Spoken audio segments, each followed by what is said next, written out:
Do you have type 1 or type 2 arm pump? For those of you that are new to the channel, my name is Andrew Hammer and I've worked with hundreds of riders and racers from around the world to get them race fit and race ready. One of the problems I see with arm pump is, first of all, riders don't know which type they have and they don't even know that there's two types to begin with. So when I was racing, I remember going to the Maffra Nationals. I think this was 2009, it was the Junior Nationals. And I was racing two classes. So I was racing the 125 class and the 250 four-stroke class. And so over here in WA, in Western Australia, we don't really get too many ruts out on the track. Okay, a lot of our tracks are, we've got quite a few sand tracks, but a lot of our tracks are a little bit more open or hard pack. We don't get those deep, long ruts like you guys get over east. So anytime I went over for the Nationals, it was always, took a lot of getting used to with bike setup and also just how to ride in those types of conditions, because a lot of the riding that I was doing over here wasn't in those conditions at all. We'd have ruts and things like that, but they'd be very short ruts or very shallow ruts, or you might have 1, 2 or 3 ruts, whereas when you'd go over there, you'd have a whole smorgasbord of 20 ruts going into one particular corner, and they would last for forever. So it was definitely a bit of getting used to with that type of riding. I've just got a couple of notes here of things that I wanted to cover. So I remember going to the Nationals in Maffra and I had a ridiculous arm pump, like absolutely crazy. I never really had too much of an issue with arm pump riding over here, but I remember specifically going to Maffra and having huge issues with arm pump. My arms were just blown up, my forearms were just blown up like balloons. And I would be okay for like the first bit of the race, and then as I'd get through the race, it was getting worse and worse. And as I was getting through the racing week, it was progressively getting worse and worse throughout the racing week. And so it was getting to the point where I'm like, every day I was trying to massage out my arms or rub out my arms. We went and got deep heat from the chemist. We were putting deep heat on there every day to try and get my arms to work properly. And my forearms were just so sore before I'd even got to each ride and each race. Obviously at the start of the race week, I was fresh, but as it was building up throughout the week, it was just getting worse and worse. So I pretty much already had arm pump in my arms because it was so sore before I'd even started racing. And obviously for those of you that have dealt with arm pump or had arm pump before, it's very hard to ride to your actual ability when you feel like you're going to kill yourself because your hands are going to slip off the bars. So one of two things usually happens. You keep riding and trying to push through and you do come off and hurt yourself or have a big crash. Or the second thing is, which is what a lot of people do, is you're forced to slow down. You're forced to, instead of riding up here at 100%, you're forced to dial your riding down to 95%, 90%, 80%, or depending on how bad it gets, could be 60, 50, 40%. So first thing you need to know is there's two different types of arm pump. The first type of arm pump, type 1, is where you get arm pump at the start of a ride. So this is for those of you that get out and ride and you get arm pump straight away. Okay, on the first lap, you've got arm pump. So the reason that you get type 1 arm pump is type 1 arm pump is a warming up problem. Okay, the muscles aren't warm and aren't elastic and aren't used to what you're asking them to do. And the same thing happens in the gym. So when we look at riding, we tend to look at riding a little bit differently to how we look at our gym training. So if I go into the gym and let's say I'm doing 5x5 squats and I'm doing them with say 100 kilos. If I just go into the gym and slap 100 kilos straight on with no warm up, no stretching, no preparation and get at it, chances are, number one, I'm probably going to get hurt. But number two, my muscles are going to start to get that burning feeling and very stiff and rigid feeling. And the reason they're going to have that very stiff and rigid feeling is because they are stiff and rigid. And they're stiff and rigid because they're not warm. When the muscles are warm, they become elastic and pliable and they can contract and relax a lot better. So they're actually a lot stronger after you warm up. If you don't warm up, the muscles are very stiff and they don't contract and relax very well. And so that's what gives us that pump, because we don't have the level of strength that we need to be able to ride the bike how we want to ride the bike. So in other words, we're not warming up properly for type 1 arm pump. So when you go and squat to do 100 kilos, what do you do? Or what should you be doing? Okay, you might go and do a general warm up. You go and do 5 minutes on the rowing machine. And then you start to do your squats. You might do some body weight squats. You might do some weights with an empty bar. Then you might do 40 kilos, then a few reps with 60 kilos, then a few reps with 80 kilos, then a couple of reps with 90. And then you might go and do your 100 kilo squats. So you've got this slow ramp of intensity as you get to squatting 100 kilos. You don't just walk in and do 100 kilos. Whereas what happens when we get on the bike is, I know for me anyway, when I get to the track, is you get excited about getting on the bike and getting to the track. You kind of skip all the warm-up and you just go straight for the 100 kilo squat. You just go straight to getting out on the track and going 100%, and that's when we have a problem, because the muscles aren't ready to do what you're asking of them. So how do we do that? We need to work on a warm-up. You can do a similar thing to like you do with training, okay, or what you should be doing with training.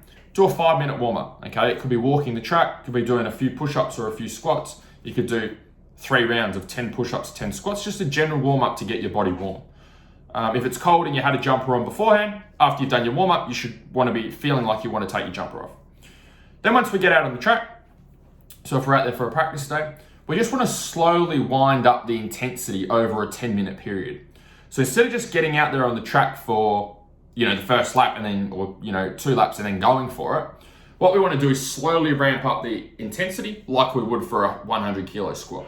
So the first lap, you might be riding around at 20%, up on the pegs, having a look at the track. The next lap, you might be at 40%. The next lap at 60%. The next lap at 80%. The next lap at 90%. And then finally get to that point where you're at 100%. Come in, have a break, and then you're ready to go. Okay, and then you're warm for your riding. So the whole idea is we just want to ramp up the intensity and get those muscles warm and get your whole body moving and working together as a system instead of getting out there cold. Type 2 arm pump is a bit more of a problem, requires a little bit more work than just doing a warm-up. So type 2 arm pump is where your arm pump is non-existent at the start, and then as you continue to ride, it gets worse and worse and worse. So the longer you ride for it, the worse the arm pump gets.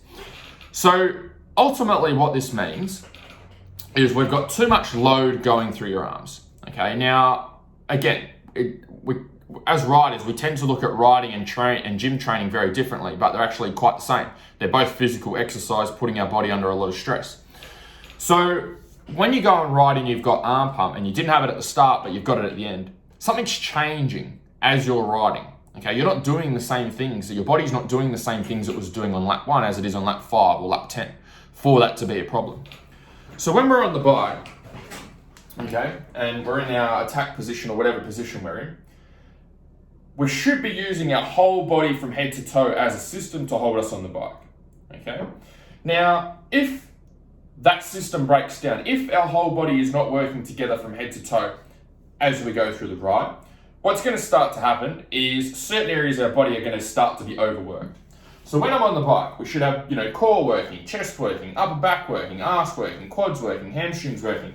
All of these muscle groups are working, okay? And our legs are doing a lot of work to grip onto the bike and hold us on the bike. Now, as soon as our legs start to give out and our body starts to fatigue, what happens is our whole body is no longer holding us in the position we need to be in. So what starts to happen is we get sloppy, we start to sit down more, our legs relax more, our core relaxes more, our upper back relaxes more. And so what happens is rather than us being in control of the bike, excuse me, the bike is now starting to control us. So the bike is starting to get away. So what happens when that happens is the bike is constantly pulling and our body's kind of just hanging off the back. Every time we turn the throttle, the body's hanging off the back, okay? Or the bike is taking control of what's happening rather than our body taking control. So how do we reverse that? There's a few different things. So ultimately what we're trying to do is we're trying to get your whole body to be in control of riding the bike for the full race or for the full ride, rather than getting to a point where your full body's not in control and then we've just got your arms hanging on for dear life. So when we're riding, another thing to add to that, is think about your muscle groups in proportions. So think about, let's say my legs. My legs might be doing, say, 80% of the work, okay, and my arms might be doing 20% of the work, for example. Now what happens is as my 80% starts to fatigue and starts to deteriorate and starts to not work as well, that percentage shifts to another area of the body. So if our body's only used to doing 20% and our lower body's used to doing, say, 80% of the work, what happens as we continue to ride is that 80% might shift to 70%. But there's 10% there that needs to be taken up somewhere else. So that might get shifted into the arms or shifted into the upper body or shifted into a different muscle group. So that's why you'll find as you ride, sometimes you can hold good positions for a certain period of time, and then when you get fatigued, those positions that you would like to hold, you're no longer holding, even though you know you should be.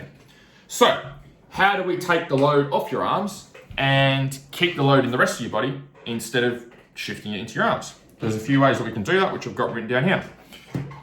First one, you might not be strong enough. Okay, so if you are not strong enough to ride the bike, you don't have adequate levels of strength, then what will happen is your legs will fatigue, or your arms will fatigue, or your hamstrings will fatigue, or whatever will fatigue. And then, as we talked about, instead of being in control of the bike, you'll start to become a passenger on the bike. And as soon as you become a passenger on the bike and your body's not working together as a system, then your forearms and your arms are going to be under load because they're the thing that's holding onto the bike.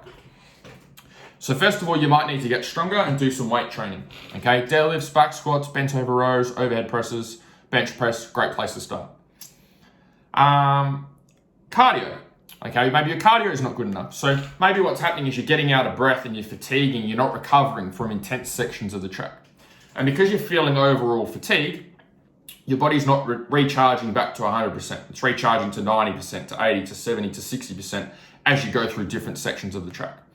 So we want to make sure you're getting back as close to 100% as you can through each section of the track. How do you do that? Improve your cardio. Do some longer distance cardio, do 20 minutes on the rower. The other thing, do interval work. Okay, 30 seconds on, 30 seconds off for 10 minutes on the row machine. Okay, great place to start. There's more in-depth videos for those on my channel. I'm sure you can find them if you really wanted to. Nutrition, again, if you're not eating well, you run out of energy, you fatigue. When you start to fatigue, your body no longer works together as a system. Again, you become a passenger on the bike. So work on race day nutrition system, work on carbohydrate loading. Again, plenty of videos of those on the channel if you really want to find them. It could be mobility. Okay, now this is the one that everyone jumps to, but it's probably not going to be too useful for a lot of you. Some of you actually will be really, really tight and really, really stiff through your forearms, okay, and through your wrists. This is not for those of you that just have a physical job. This is for those of you that may have had wrist injuries, okay? You may have had, so for me, I've had 3 broken arms. So maybe you've had like a broken arm or a wrist injury or some sort of surgery, which has caused a lot of tightness and stiffness. And the way that you'll be able to tell this is you'll have more arm pump on one arm than you will on the other. Okay, you've got more tightness and restriction on one side than you do on the other side. So if that's the case, you can do massage, you can do myofascial release, you could get a ball, mobility ball in there, you can go to a massage therapist or a physio and get dry needling or massage, and that can be helpful. Fifth one is bike time and setup.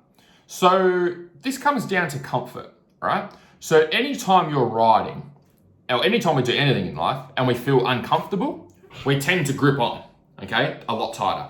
So when we're riding and we're riding on a track that we're really uncomfortable on, okay, we're not used to it, it's got different conditions, the bike's skating all over the place, what's going to happen is we're going to grip on a lot tighter because we're not used to it, okay? We're not able to relax, we're very, very tense. This used to happen for me a lot in mud races. So we didn't have too many mud races when I was racing. But when we did have them and the bike, it's very, very skatey and the bike's going everywhere and you're not used to riding in those conditions, I'd find that I'd get arm pump because I'd be holding on for dear life going, shit, this is scary. Whereas I could go and ride on a sand track and not get arm pump at all because I was comfortable riding in sand because I used to ride in sand all the time. Some of you aren't comfortable riding in sand because you don't ride in it. So when you go and ride in sand, you grip on for dear life, okay? And that's what causes the arm pump. It's just you're tensing up way too much for the type of riding you're doing. So how do you fix that? Get comfortable in those conditions.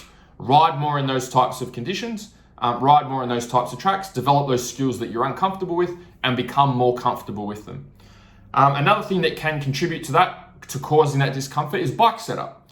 So if you're a 60 kilo rider and the bike's set up for a 100 kilo rider, it's probably going to be very hard and very stiff and you're going to find it very hard to ride because it's not going to absorb everything, it's not going to turn, it's not going to do too much for you. It's going to be very hard to ride. So if you're uncomfortable on the bike, you're always scared of the front end washing out or the back kicking you in the ass, then you're going to hold on 10 times tighter. If you've got a bike set up for a 60 kilo rider, you're going to feel more comfortable and more relaxed because the bike's not going to kick you in the ass, it's going to turn well, it's going to accelerate well, it's going to brake well, it's going to do all of those sorts of things. It's going to be more predictable for you. And so that can help to reduce arm pump as well. So that's a fair bit there on arm pump. I'll wrap that video up for now. If you enjoyed this video, please give it a like. If you'd like some help removing arm pump, you're sick of dealing with arm pump out on the track and you just want to be able to go and ride the bike and enjoy yourself, then you might want to join my Faster Laps program.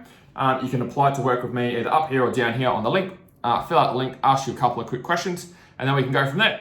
Otherwise, hopefully you enjoyed the video and I'll chat to you guys soon. See ya.